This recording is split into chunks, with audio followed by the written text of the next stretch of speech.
The stagecoach door swung open, and Marcus Cole knew immediately that something was terribly wrong with the woman who stepped down onto the dusty street of Seligman, Arizona Territory. It was late September in 1883, and the afternoon sun blazed mercilessly overhead as the woman carefully descended. Her movements stiff and measured like each step caused her pain. She wore a high-necked traveling dress in dark blue, buttoned all the way to her chin despite the oppressive heat, and a wide-brimmed hat that cast shadows across most of her face. What Marcus could see made his jaw tighten. A fading yellow bruise colored her left cheekbone, and when a gust of wind caught her collar, he glimpsed darker marks around her throat. Marcus had been waiting at the stage depot for nearly an hour, his letter from the matrimonial agency folded in his vest pocket. The correspondence had been going on for 3 months. Her name was Sarah Thompson, and she had written to him in a careful, elegant hand about her life in St. Louis, her love of reading, her skill with gardening and cooking. She had seemed educated and thoughtful, and her photograph showed a pretty woman with kind eyes and a gentle smile.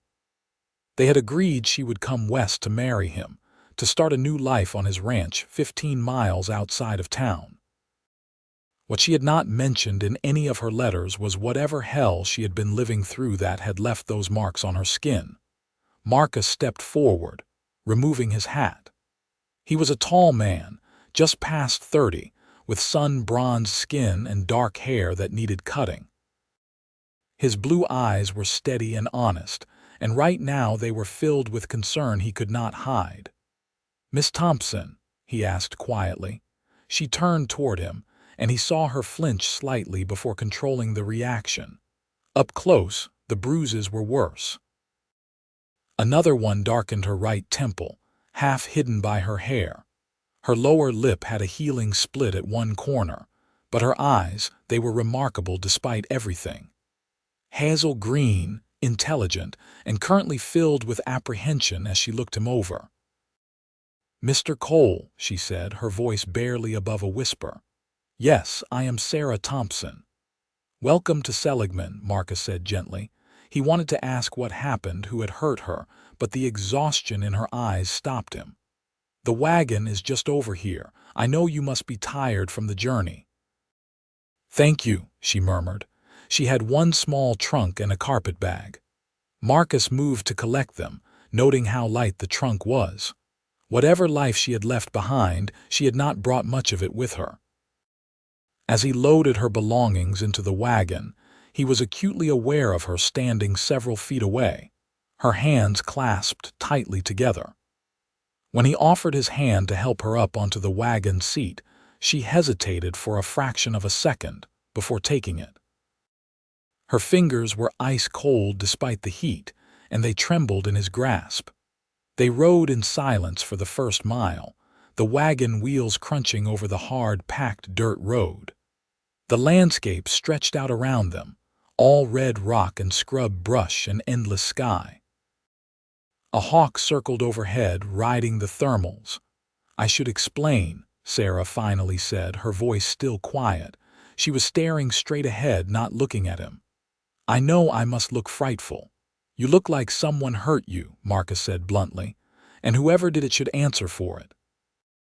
She did look at him then, surprise flickering across her features. "You are not angry with me." "Angry with you? For what?" "For not being what you expected. For bringing trouble to your doorstep." Marcus pulled the wagon to a stop and turned to face her fully. "Miss Thompson, I do not know what happened to you, and you do not have to tell me unless you want to, but I can tell you this. You are safe now. On my land, under my protection, no one will lay a hand on you again. I give you my word on that." Tears welled up in her eyes, and she pressed her fingertips to her lips as if to hold back a sob. After a moment, she managed to speak again. "His name was Vincent Masters. He was my employer in St. Louis. I worked as a governess for his children after my parents died 2 years ago." He was a widower, and everyone said what a good man he was, how devoted to his family. But after 6 months, he started making advances. When I refused him, he became angry. The violence started small, a grip on my arm that left bruises, a shove against the wall. Then it got worse. Marcus felt rage building in his chest, hot and fierce, but he kept his voice calm. Go on. He would hit me and then apologize, swear it would never happen again. But it always did. I had nowhere to go, no family, no money of my own. Then I found the matrimonial agency advertisement in the newspaper. I wrote to you using money I had saved secretly, a few coins here and there. When you agreed to marry me, I thought I could just leave. But Vincent found out. The night before I left, he came to my room. Her voice broke. He said if he could not have me, he would make sure I remembered him. He beat me worse than ever before. I thought he might kill me. But somehow I got away, locked myself in the water closet until morning. I took the first stage out with only what I could carry. When was this? Marcus asked. 5 days ago. So the bruises were fresh. Marcus looked at her throat again, at the finger-shaped marks there, and felt sick. Did he follow you? Do you think he would come after you? I do not know, Sarah said honestly. He is a proud man.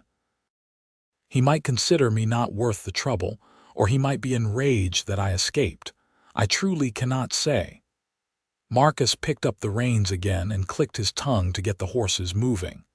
Well, if he does come, he will regret it. That is all I will say on the matter for now. They rode in silence for another few minutes before Sarah spoke again, her voice stronger this time. I want you to know that I understand if you want to send me back. This is not what you agreed to when you answered my letter. You wanted a wife, not someone else's problems. I wanted a partner, Marcus corrected her. Someone to build a life with. And from your letters, you seemed like a woman I could respect and care for. Nothing that happened to you changes that. Those bruises are not your shame to carry. They are his. She turned to look at him again, and this time there was something like hope in her eyes. You really mean that? I do not say things I do not mean. The rest of the ride passed more easily. Sarah asked questions about the ranch, about the land, about Seligman. Marcus told her about his 160 acres, the cattle he raised, the small but sturdy house he had built himself 3 years ago. He told her about the town, the people she would meet, the harsh beauty of the Arizona territory. It is not an easy life out here, he said honestly. The land is unforgiving and the work is hard, but it is honest work and it is a good life. At least I think it is. It sounds wonderful, Sarah said, and she seemed to mean it. The ranch came into view as the sun began its descent toward the horizon. It was not much, Marcus knew. A simple house built of wood and adobe, a barn, a corral with 12 cattle and 3 horses. But it was his, built with his own hands and his own sweat, and he was proud of it. As he helped Sarah down from the wagon, he noticed she moved more carefully than before, as if the long ride had aggravated her injuries. Let me show you inside, he said. You should rest. The house had 3 rooms. A main room that served as kitchen and living space, with a fireplace built from river stones and a table Marcus had made himself. A bedroom to the left, and a smaller room to the right that he used for storage. I will take the storage room, Marcus said immediately. You should have the bedroom. I will clear it out and make it comfortable. Mr. Cole, I cannot put you out of your own bed.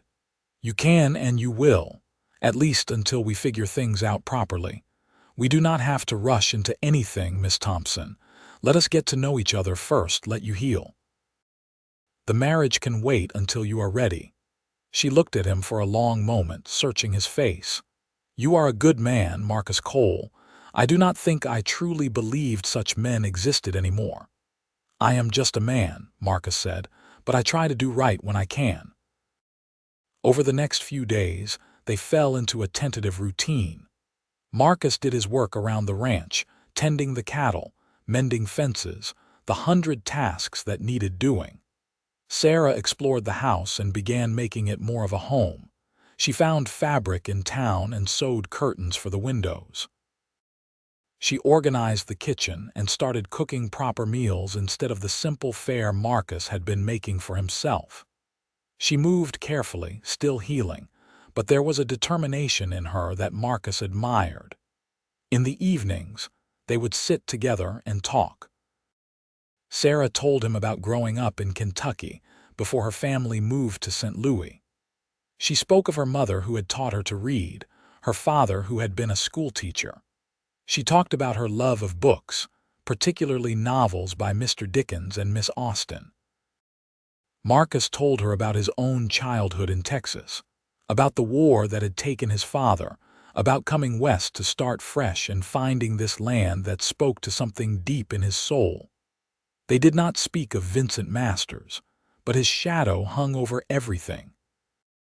Marcus saw how Sarah startled at sudden noises, how she positioned herself so she could always see the door, how she flinched sometimes when he moved too quickly, even though he never made any move to touch her beyond offering his hand to help her up or down from places.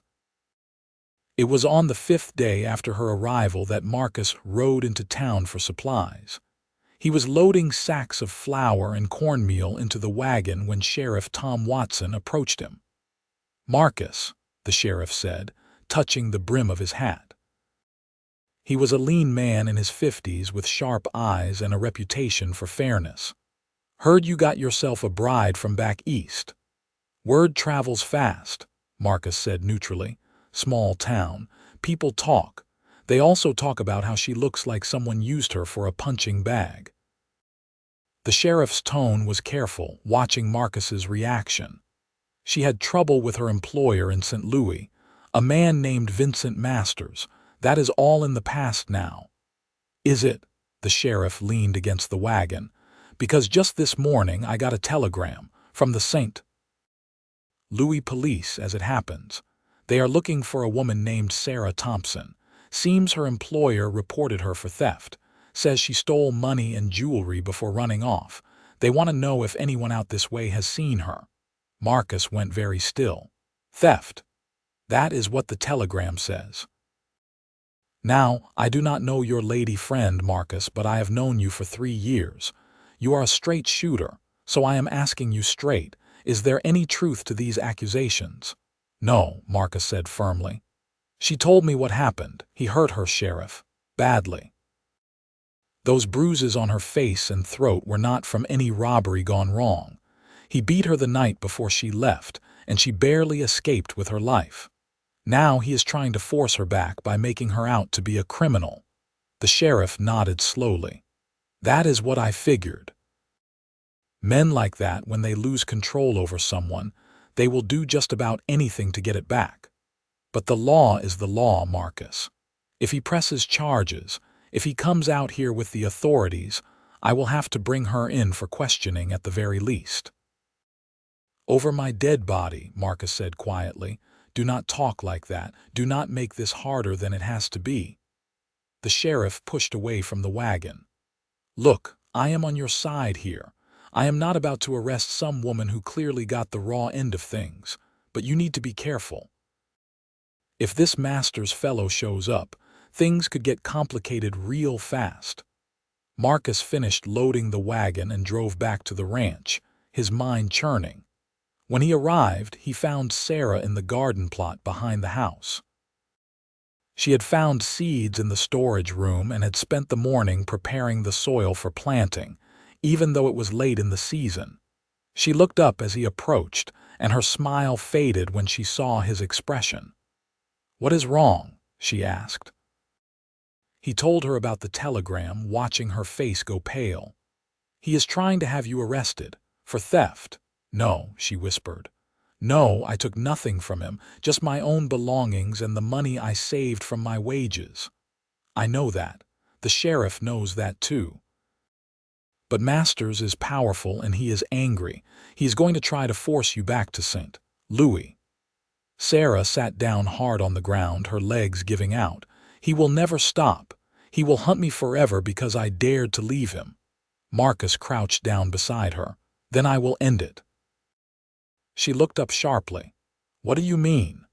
I mean I am going to go to St. Louis and make sure Vincent Masters understands that you are under my protection, that if he comes after you again, he will answer to me.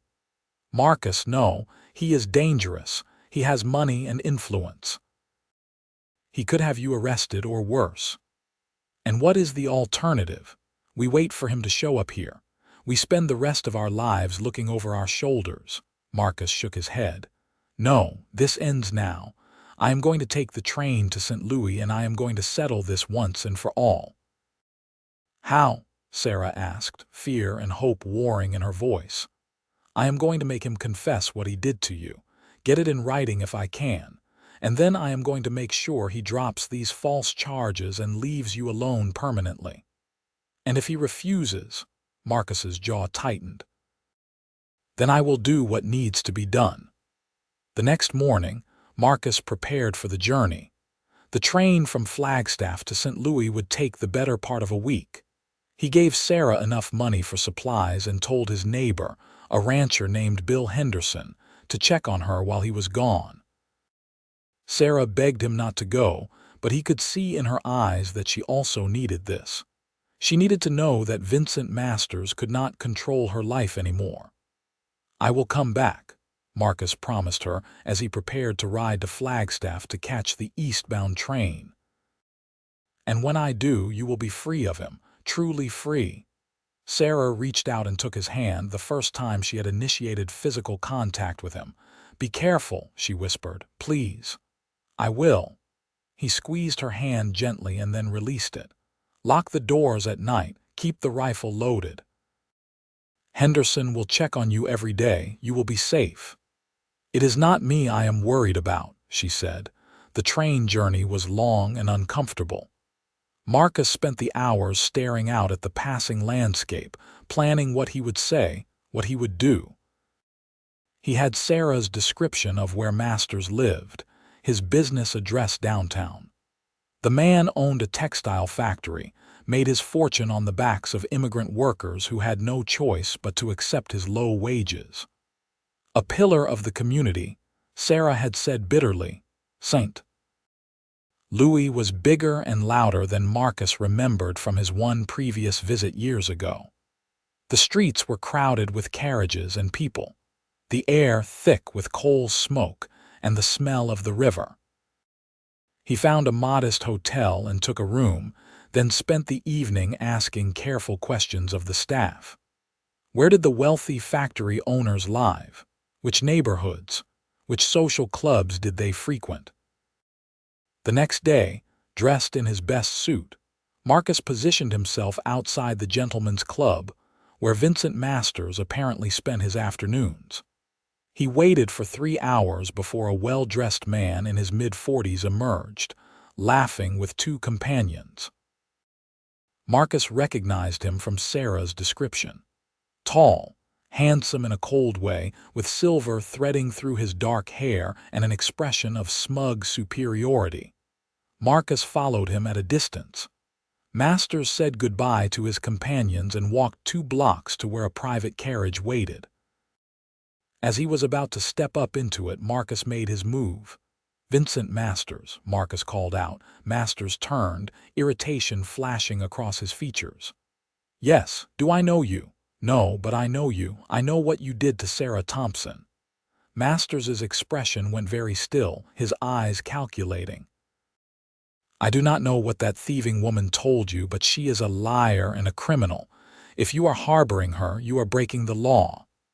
She told me how you beat her, how you left bruises on her face and throat, how you threatened to kill her. She is a hysterical woman with a vivid imagination.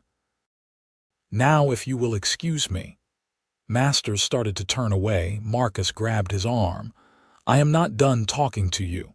Masters yanked his arm free and took a step back. Do not touch me. I could have you arrested for assault. Go ahead. Call a policeman. I would be happy to tell them all about what you did. You have no proof of anything.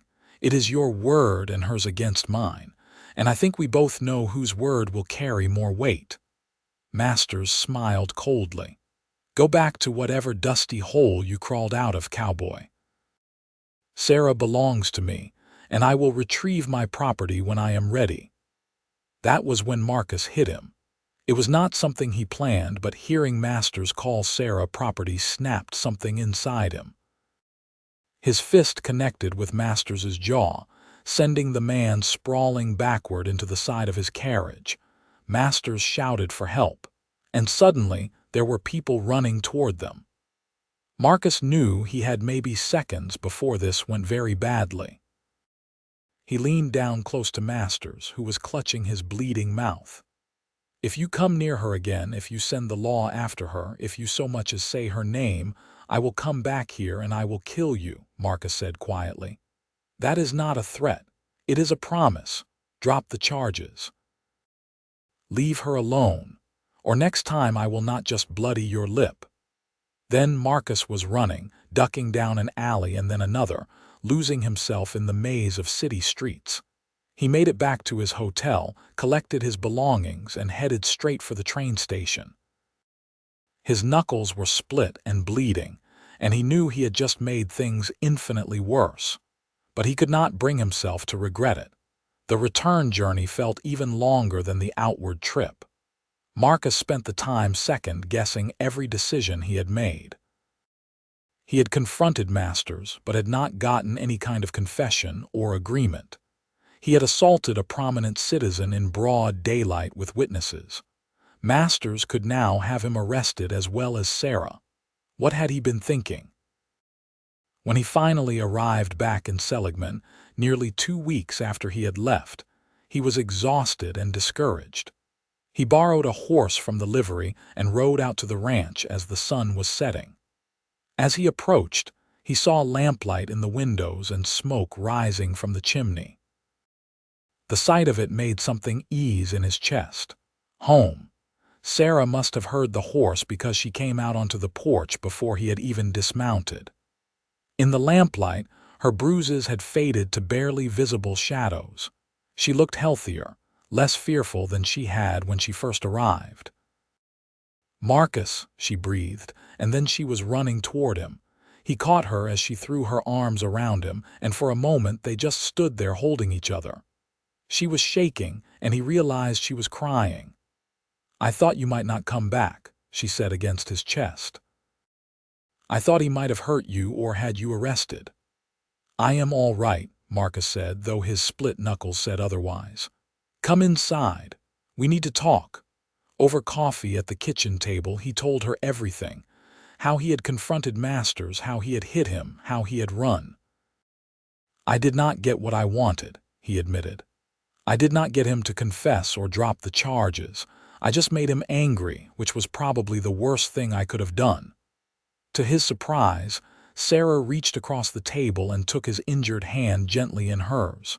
"You stood up for me. No one has ever done that before. My whole life I have been told to be quiet, to accept what men decided for me. You risked yourself, your freedom, to defend my honor.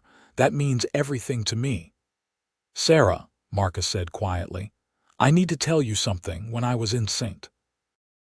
Louis, when I saw him, when I heard the way he talked about you like you were his possession, something became very clear to me. I have feelings for you. Real feelings. This is not just about keeping you safe anymore."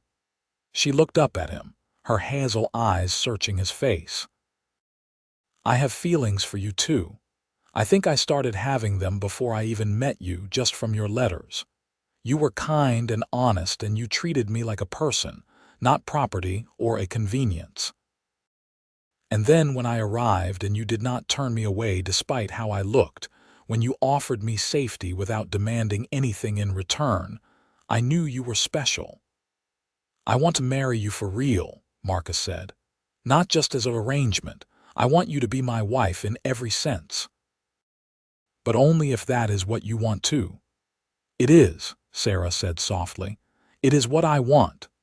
They sat there in the lamplight, holding hands across the table, and for the first time since she had arrived, Sarah smiled without reservation. It transformed her face, made her radiant. Over the next few weeks, they planned a simple wedding at the church in Seligman. Sarah sewed herself a dress from fabric she bought at the general store, pale yellow cotton that made her skin glow. Marcus bought a new suit and tried not to feel too self-conscious about the whole thing. The sheriff agreed to stand up for him, and Henderson's wife Ruth agreed to stand with Sarah. But underneath the preparations, there was still the shadow of Vincent Masters. No word had come from St. Louis, no telegrams from the police, no sign of Masters himself. The waiting was almost worse than knowing what was coming. They were married on a clear October morning, with half the town in attendance. Sarah spoke her vows in a clear, strong voice, and Marcus felt his throat tighten with emotion as he slipped the simple gold ring onto her finger. When the preacher pronounced them husband and wife, Marcus kissed her gently, mindful of her still healing lip. She smiled against his mouth and whispered, "I love you." "I love you too," he whispered back. The townspeople held a celebration at the church hall with food and music and dancing. Sarah laughed as Marcus spun her awkwardly around the floor, both of them terrible dancers but not caring one bit. For a few hours, the threat hanging over them seemed to fade away. That night, in the bedroom that was now truly theirs, they consummated their marriage. Marcus was infinitely gentle, conscious of her past trauma, but Sarah responded to him with a passion that surprised them both. Afterward, lying together in the darkness, she traced the scars on his chest from years of ranch work. "I never thought I could feel safe with a man again," she said quietly. "But with you, I do. You make me feel protected and cherished and free all at once." "You are all of those things," Marcus said, pressing a kiss to her forehead. "And you always will be as long as I have breath in my body." They fell into married life easily. Sarah took over running the household completely, bringing an order and warmth to the ranch house that had been missing when Marcus lived alone. She started a proper garden and began canning vegetables for the winter. She sewed and mended clothes, cooked meals that made Marcus look forward to coming inside at the end of a long day. And in the evenings, they would sit together reading books she had ordered from back east, or talking about their plans for the future. "I want to expand the herd," Marcus told her one night, "maybe up to 50 head, and I have been thinking about getting some chickens. Fresh eggs would be nice." "I want to plant an apple orchard," Sarah said. "There is that empty section on the south side. Apple trees would do well there, I think. In a few years, we could make cider." They talked about children too, though they agreed to wait a while. "I want you to have more time to heal," Marcus said, "and I want us to be more secure financially before we add to our family." "You are right," Sarah agreed. "But someday, I would like children. 2 or 3, maybe. I want them to grow up knowing they are loved and safe." "They will be," Marcus promised. It was early November when everything changed. Marcus was out mending a fence line when he saw a cloud of dust on the road leading to the ranch. As it got closer, he made out a stagecoach moving at high speed, faster than was safe on the rutted road. His instincts prickled with warning. He rode back to the house quickly, calling for Sarah. She came out onto the porch, wiping her hands on her apron. "What is wrong?" "Someone is coming." "Fast. Get inside and get the rifle." The color drained from Sarah's face, but she did not argue.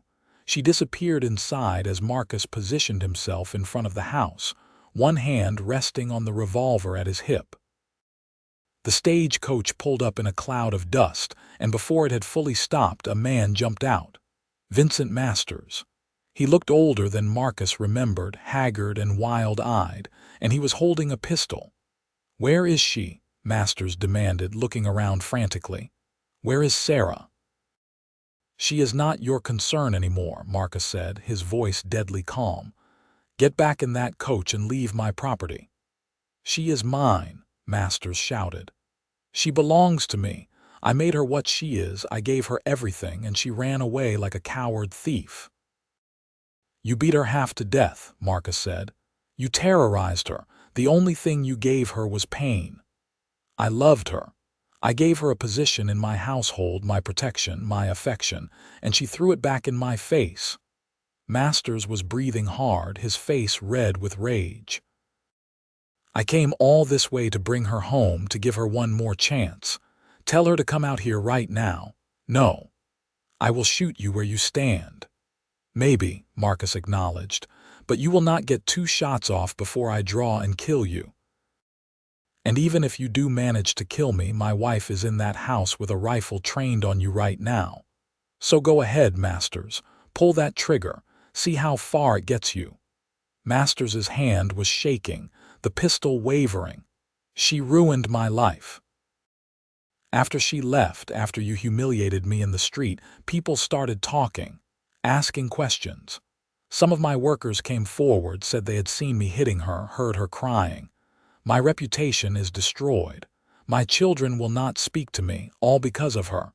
No, because of you. Because of what you did. Sarah did not ruin your life, you did that yourself. I will not leave without her." Masters swung the pistol wildly. "Sarah, Sarah, come out here.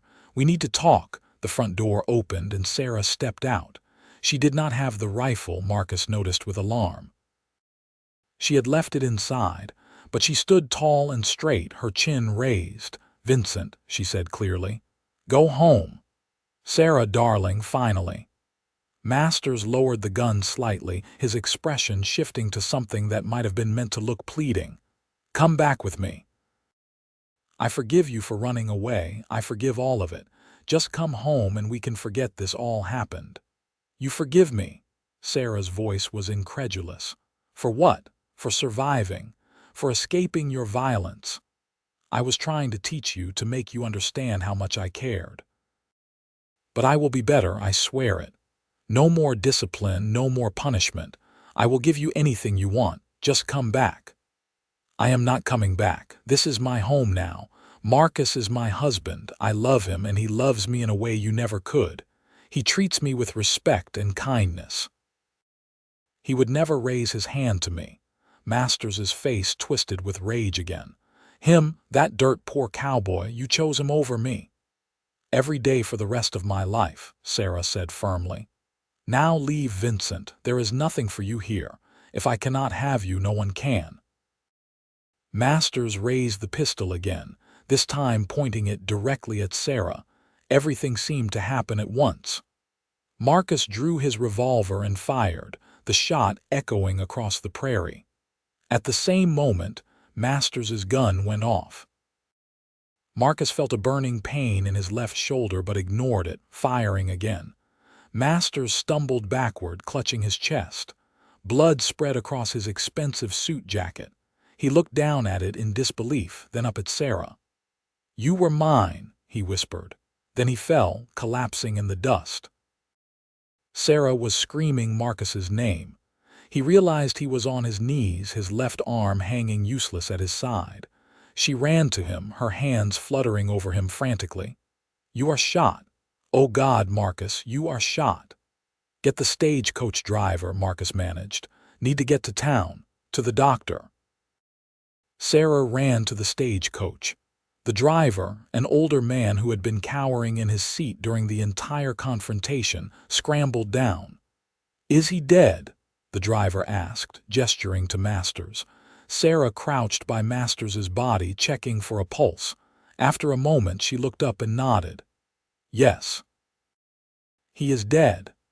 We need to get my husband to the doctor in Seligman," Sarah said, her voice shaking but determined. "Will you help me?" Between the two of them, they got Marcus into the stagecoach. Sarah climbed in beside him, pressing her apron against his shoulder to slow the bleeding. The driver set off at a breakneck pace toward town. "Stay with me," Sarah pleaded, tears streaming down her face. "Please, Marcus, do not leave me." "Not planning to," Marcus said, though everything was starting to go gray at the edges. "Love you so much." "I love you too. Stay awake." "Please stay awake," he tried. He really did, but the blood loss and pain were overwhelming. The last thing he remembered was Sarah's voice calling his name. He woke up in the doctor's office in Seligman, confused and disoriented. The room was dim, just a single lamp burning on a table. Sarah was sitting beside the bed, holding his right hand. Her head was bowed and she appeared to be praying. "Sarah," he croaked. Her head snapped up and fresh tears spilled down her cheeks. "Marcus, oh thank God, I thought I had lost you. What happened?" "The bullet went through your shoulder. Dr. Phillips says it missed anything vital, but you lost a lot of blood. You have been unconscious for 2 days. 2 days. Masters, dead. The sheriff ruled it self-defense. You and I both testified about what happened, and the stagecoach driver corroborated everything. There will be no charges." Sarah squeezed his hand. "It is over, Marcus. It is finally over. The ranch. Henderson has been looking after things. Everything is fine. I just need you to be fine." She leaned forward, pressing her forehead against his hand. "When I saw you fall, when I thought you might die because of me, I wanted to die too. I could not bear it." "Hey," Marcus said softly. "I am all right. Takes more than one bullet to kill me." "Do not joke about this," Sarah said, but she was smiling through her tears. Recovery was slow and frustrating. The doctor said Marcus had to rest for at least a month, no heavy work, no stress. Sarah enforced this ruthlessly, recruiting Henderson and some of the other neighboring ranchers to help keep things running.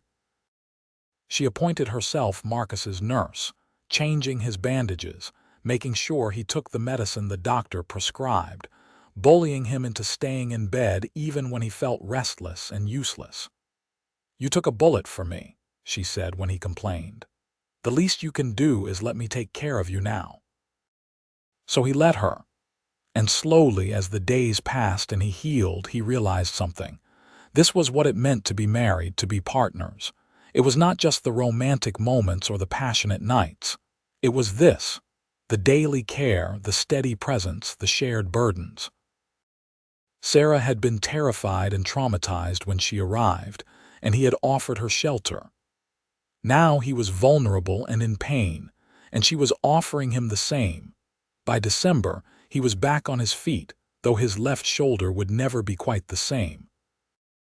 It ached in cold weather and he had lost some range of motion. But he was alive, and Sarah was safe, and Vincent Masters would never hurt anyone again.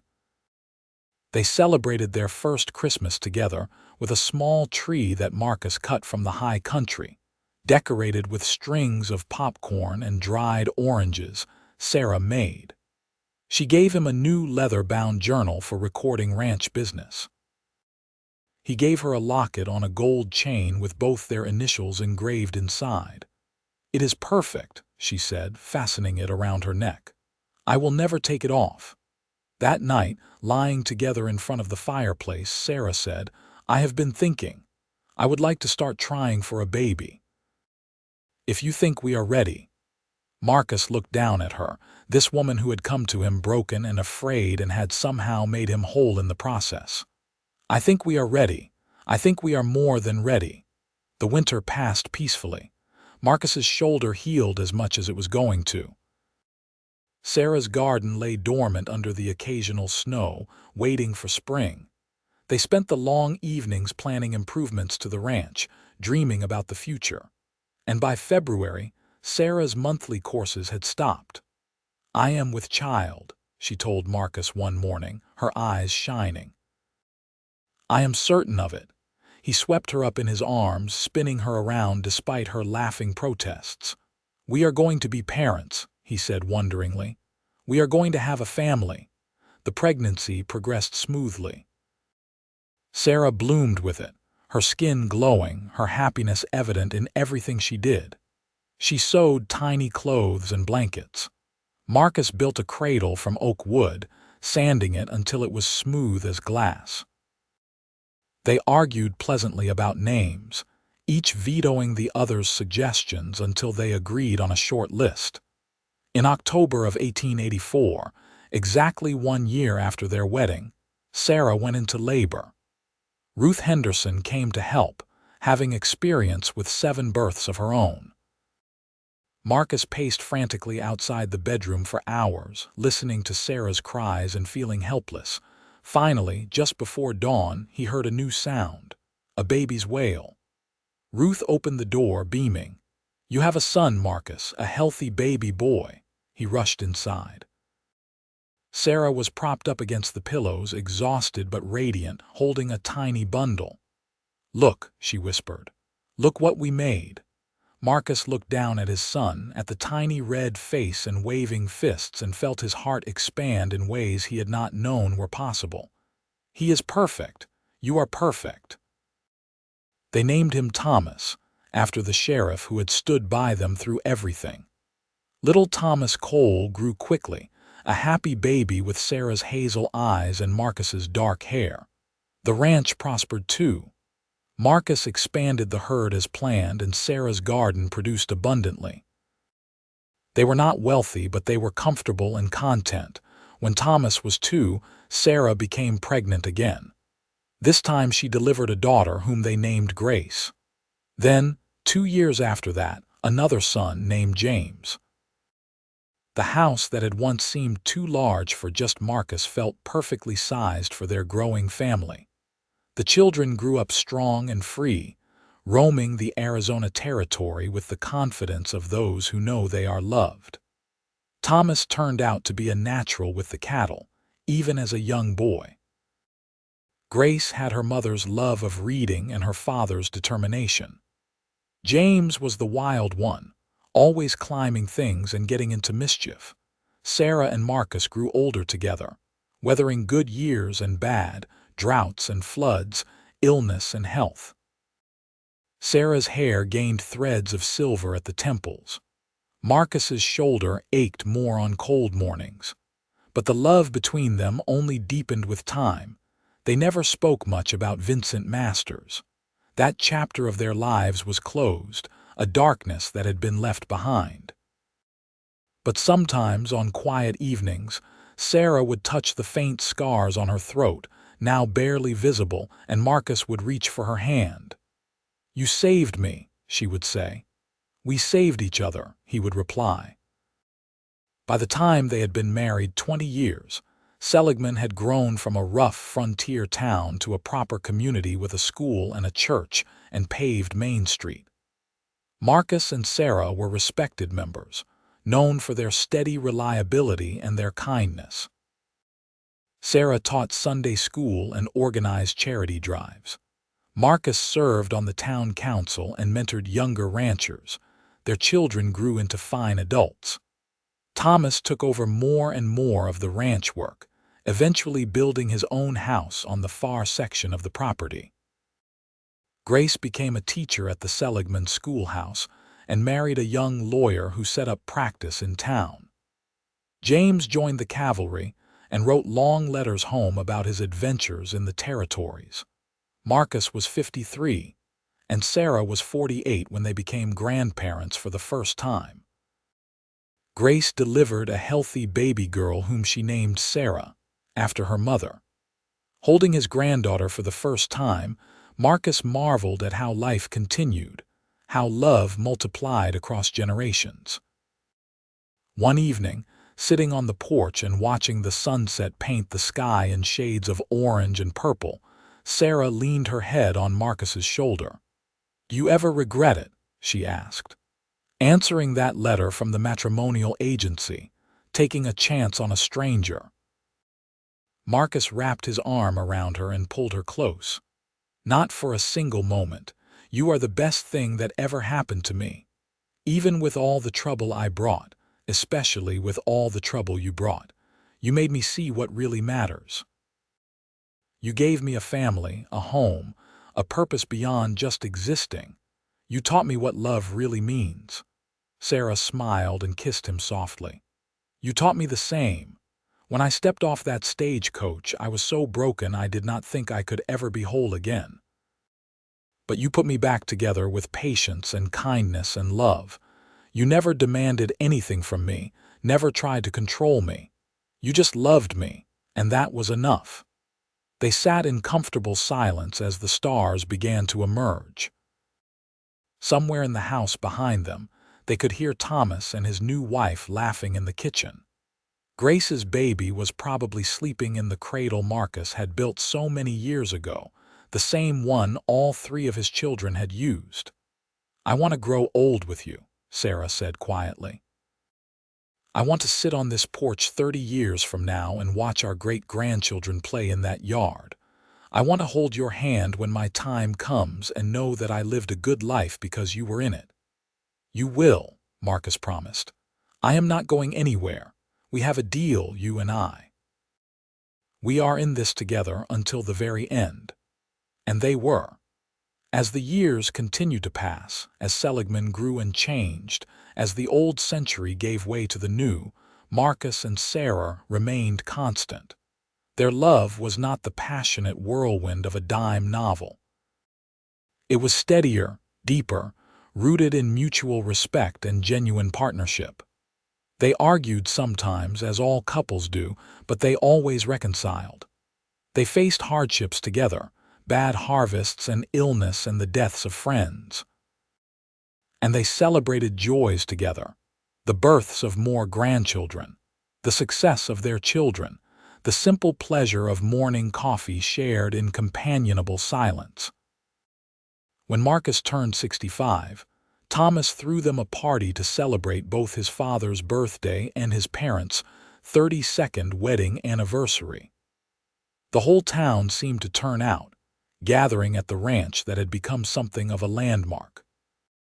People gave speeches about what the Cole family had meant to the community. The sheriff, now retired and quite elderly, told the story of how Marcus had come to him all those years ago, determined to protect his mail-order bride from the man who had hurt her. "I knew right then that Marcus Cole was a man of integrity," the sheriff said. "And I knew that Sarah was a woman of great courage. Together, they have been an example to us all of what marriage should be." Later, after the guests had gone home and the house was quiet, Marcus and Sarah walked down to the garden together. Sarah's apple orchard had matured beautifully, and the trees were heavy with fruit. The moon was nearly full, bathing everything in silver light. 32 years, Sarah mused. "Sometimes it feels like yesterday that I stepped off that stagecoach, terrified and hurt, and sometimes it feels like I have known you my entire life." "I feel the same," Marcus said. He leaned against one of the apple trees, pulling Sarah into his arms. "I love you just as much today as I did the day I married you. More, maybe. I did not know then how deeply you could love someone, how much two lives could intertwine." "I love you too," Sarah whispered against his chest. "Thank you for everything. For saving me, for loving me, for giving me this beautiful life." They stood there under the apple trees for a long time, just holding each other, two people who had found each other against all odds and built something lasting and real. Marcus lived to be 73, dying peacefully in his sleep on a warm June night with Sarah beside him. His funeral was one of the largest Seligman had ever seen, with people coming from all over the territory to pay their respects. He was laid to rest in the town cemetery under a cottonwood tree, with a simple headstone that read Marcus Cole, beloved husband, father, and friend. Sarah lived another 8 years without him, surrounded by her children and grandchildren and great-grandchildren. She spent her days tending her garden, reading her beloved books, and telling stories about the man she had loved for more than 4 decades. She spoke often of that day she had arrived in Seligman, broken and afraid, and how Marcus had looked at her with those steady blue eyes and promised her safety. "He kept that promise every day of our life together," she would tell her grandchildren. "He was not perfect, and neither was I. But we were perfect for each other. That is what true love is. Not finding someone who never makes mistakes, but finding someone who is willing to stand by you through everything." When Sarah's time came, She was 81 years old, lying in the bed she had shared with Marcus for so many years. Her children and grandchildren surrounded her, holding her hands and telling her they loved her. "I am not afraid," she said clearly. "I am going to see your father again. I have missed him so much." And with those words, with a smile on her lips, Sarah Thompson Cole closed her eyes and let go. She was buried beside Marcus under the cottonwood tree. Their graves remain there still, side by side, two souls who found each other in the wild and untamed West and built a love that lasted beyond death. Their descendants still tell the story of how they met, of the mail-order bride who arrived covered in bruises and the cowboy who tracked down her abuser and ended it. But more than that, they tell the story of two people who chose each other, who honored their commitment, who built a family and a legacy of love that continues to echo through the generations. On warm summer evenings, if you visit the old Cole Ranch outside of Seligman, Arizona, you can still see the apple orchard Sarah planted all those years ago. The trees are ancient now, gnarled and twisted, but they still bear fruit every autumn. And if you sit quietly under those branches, listening to the wind whisper through the leaves, you might almost hear them. Marcus's steady voice promising safety, Sarah's soft laughter, the sound of a love that conquered violence and fear and built something beautiful in its place. That is the true end of their story, not with gunfire and drama, but with peace and family, and the quiet satisfaction of a life well lived together. From that terrifying day when Sarah stepped off the stagecoach to the peaceful moments when they left this world, Marcus and Sarah proved that love, real love, is not about grand gestures or passionate declarations. It is about showing up, day after day, choosing your partner, building something together that is greater than the sum of its parts. Their story became legend in Seligman, told and retold until it took on the quality of myth. But for those who knew them, for their children and grandchildren who carried their blood and their values forward, the story was simply true. It was the foundation upon which an entire family was built, a testament to the power of courage and commitment and love that refuses to give up even in the face of darkness. The house Marcus built still stands, reinforced and expanded over the years, but still recognizable. The orchard still produces apples every fall. And in the town cemetery, under that old cottonwood tree, two headstones mark the graves of Marcus Cole and Sarah Thompson Cole, husband and wife, partners in all things, together at last and forever.